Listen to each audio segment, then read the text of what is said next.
Welcome back to another session of Moneymaker Mondays. This week we're going to take a look at a really good two-bedroom flat in the Faithfully area of Clydebank in Glasgow. This was another deal that I'd actively sourced and presented to Alex and Laurie, which we currently hold in our Rood Group portfolio now. It's probably, the first, or certainly one of the very first Glasgow properties that the guys hold within their residential portfolio. We've got a few other units now, but certainly this was one of the first, probably a couple of years ago now, when I done this deal. But yeah, same structure as always. We'll take a look at where the deal came from, what it involved, how we went about it, and ultimately how we made money from it. So this week's episode is Swallow Road, which, like I said, is in Clydebank. So let's take a look at it, starting with the overview of the property.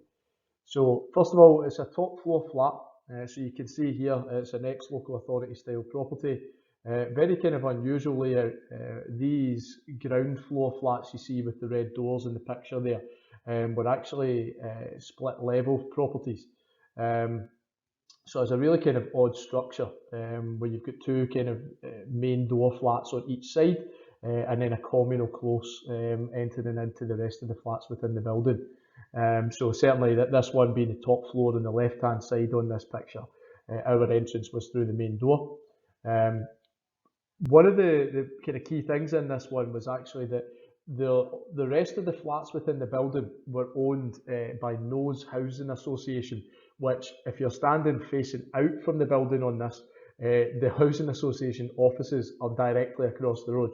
So every other flat within this building is owned by that Housing Association except this one, which was number 16E. And it was very interesting as part of the kind of process of going around acquiring this one.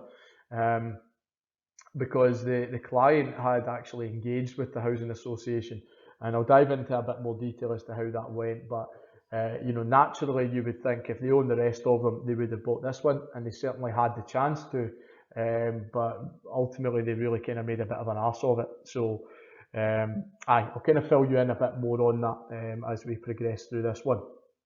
But really quite a big flat, needed full refurbishment. The bathroom, kitchen, it was old electric storage heaters. The windows were in really poor condition as well. Floor coverings, all needed taken care of. Albeit it was a big kitchen, that had to be fully replaced. Likewise, the bathroom had to be fully replaced. So it was a fair amount of internal upgrading that this one required. But externally, it was all kept in really good order. Obviously, like I said, with the Housing Association keeping on top of things. There is no regular factors fees on this one, but as and when things are necessary, the Housing Association step in just to take care of the maintenance on this one. So all the communal areas were really well maintained and looked after. So it was a very pleasant property to walk into in terms of the external side of things. Now this one basically came to me through one of my digital marketing campaigns that I'd created using some of the advertising platforms that we utilise as part of this process of finding investment opportunities. And basically what happened was I engaged with this guy first of all, and he was really just looking for an understanding of value. His position was that he was looking to move to Australia. They've been planning it for a little while, but COVID had hit, and all travel restrictions were put in place, and nobody could go anywhere. But himself, his wife and his kids were looking to immigrate to Australia because they already had family over there. They'd identified a property, they had employment options already secured. It was just a case of that COVID wasn't letting them move anywhere. And I originally spoke to this guy when lockdown first hit, and he was just getting things in order. Then COVID hit, and it meant that all his plans were thrown up in the air.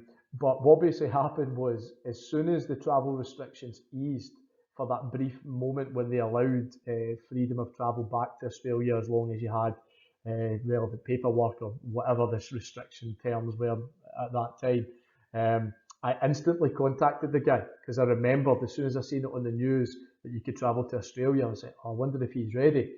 And just as I emailed him, I think I tried calling him, then I emailed him. he responded straight away and he says, funnily enough, says, I've got a guy from the Housing Association coming out tomorrow to have a look at it. They said that they'd be interested in buying it back. And then I've got someone else that's coming out to value the property for me. But if you can make it tomorrow between 1 and 2, you know, I'll see what you've got to say. So straight away I was like, no problem, I'll be there. At this moment I was actually living in Bearsden anyway, so yeah, it was only a 15-20 minute drive for me to go and attend this one. So I was straight out to it just to see what the situation was and see how I could better understand the circumstances and get him a quick and secure exit. So when I got there, he was saying that the Housing Association had been back and forth, and basically, you know, they had offered him way below what I'd assumed any kind of council or housing association practice might be willing to pay. Given that, you know, the maintenance and the cost of refurbishment and things, all their guys are on the payroll, so they're not relying on any external contractors coming in to quote to refurbish this property. But the price that they quoted to refurbish this flat was over £18,000, and therefore they offered the guy 25 grand to purchase this one. And given their circumstances with the existing mortgage they had on it, I'm sure it was an interest-only mortgage they had from when they bought the property, some legal fees and some secured loans or unsecured credit cards or something like that. They had debt of around about £26,500. So the Housing Association were close, you know, at 25 grand, but they had no movement. They weren't willing to budge off of their figure at 25k because of the extent of, you know, what they had to spend apparently on refurbishment, and then apparently, you know, they can only go to a certain value or something in terms of like what they can rent out a property X that has a value of say 55 grand. They can only rent it at so much. I think it was just an angle for the Housing Association to try and secure this property at a better price, just like any other kind of investor would go about. But given that they owned all the other flats within the building, I found it really weird why they wouldn't have just agreed to pay a bit more just to secure this one and have full control. But thankfully they didn't, and it then left it open for me to kind of step in. So because of their circumstances that they just wanted to clear their debt, they were obviously aware that the property required upgrading throughout. Because they were looking to go to Australia, they had no intention of pumping any more money into this to try and improve its condition or anything. As far as they were concerned, COVID had delayed their moving dates already. They just wanted to get their slate clean and move as soon as they possibly could. Now, carrying out the due diligence on these, I had a rough idea as that the property would likely be worth 50 to 55 in good condition.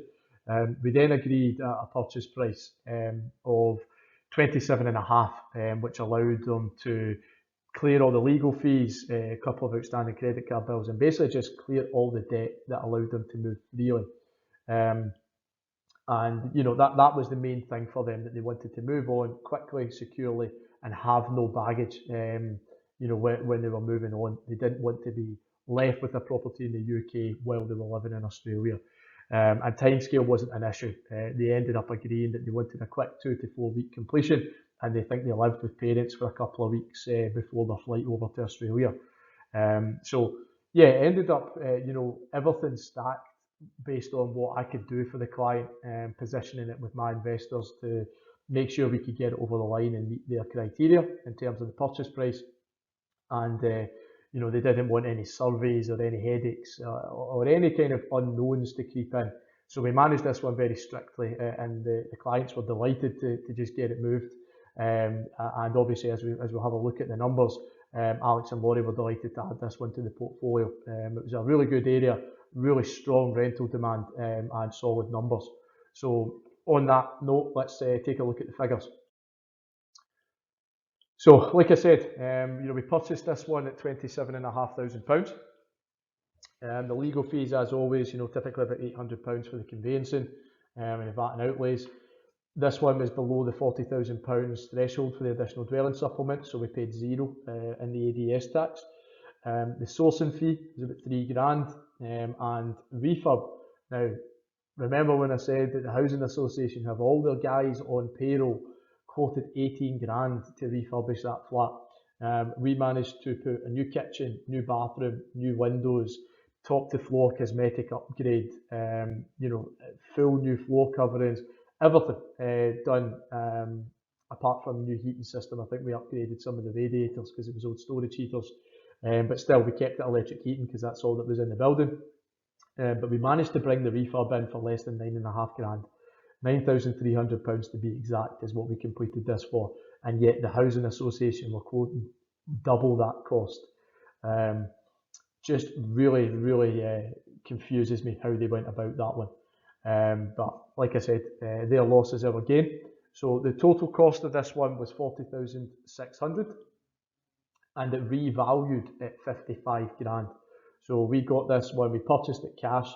We then done the refurbishment, we tenanted the property, and then we got it refinanced. And the value at that time from the lender's valuation that was carried out is 55 grand. So as you can see, there's a solid equity position being created there. Because we added this to our own portfolio at Rood Group, the format that we follow is typical of looking at a buy-to-let structure at a 70% loan to value because of the commercial lending that we use. So the total cost on this one was 40,600. Our end value, as we know, was 55 grand. The buy-to-let mortgage at 70% of that value meant that we pulled £38,500 back into play. We got this one occupied, a 2-bedroom flat in the Clydebank area, for £525 per month. Monthly costs are standard 10% management fee at £52.50.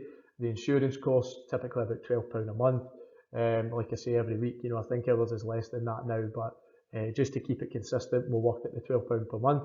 The interest on the loan at roughly 4.5% is £144.38 per month, which basically means, in the grand scheme of things, looking at this deal, we left just over 2 grand in, creating a 30% equity position, leaving just over £2,000 left in the deal. Based on the monthly cash flow, over £300 net cash flow every single month, it means that we had all of our capital back inside 6 months, and then we have this infinite return on asset producing over £300 your positive cash flow into the business every month from now until whenever. And looking at the area, I mean, the demand for buying and the demand for rental has only increased in this area since we acquired this one. So, even looking at an annual 5% rent increase, that cash flow position is only going to increase. And keeping that 70% LTV in an area where capital growth is increasing, this really is a solid deal.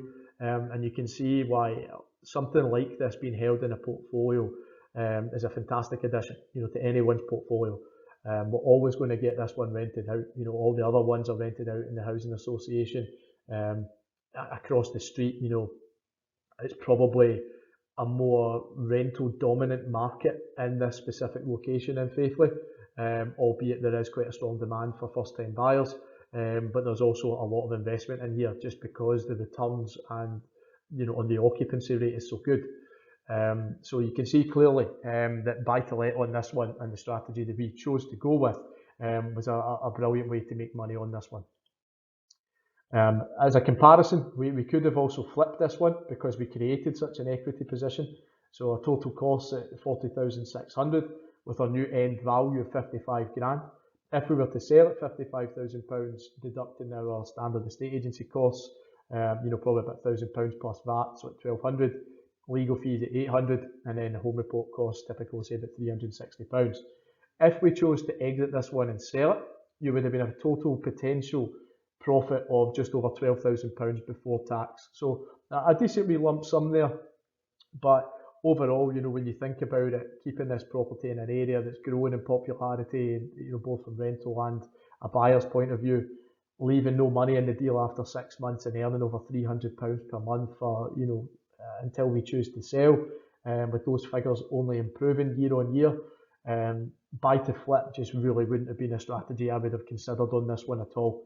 And that's why even when I was assessing it before, when I was negotiating the deal with the sellers, I only had one client in mind, and that was someone who was looking to add this to their portfolio, because we understood, understood the area, understood the type of property, and genuinely I just understood the kind of returns that this could offer.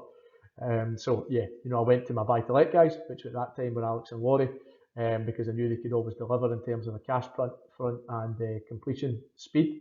So another great deal, nice and easy. Client cancelled the other valuation as well because they were confident I could deliver on what I was explaining to them. I understood my market, understood my customer, and ultimately, money was made all round. Everybody did really well out of this one, and we'll hold this for the foreseeable. We have no intention of selling this one out of the group portfolio. So yeah, that's another episode of Moneymaker Mondays. This was the 2-bed flat in Swallow Road. Fantastic addition to the portfolio. Just another example of the type of deals that we're buying, another example of the type of deals that we're finding for our clients, and ultimately it's another way that you can be making money through property.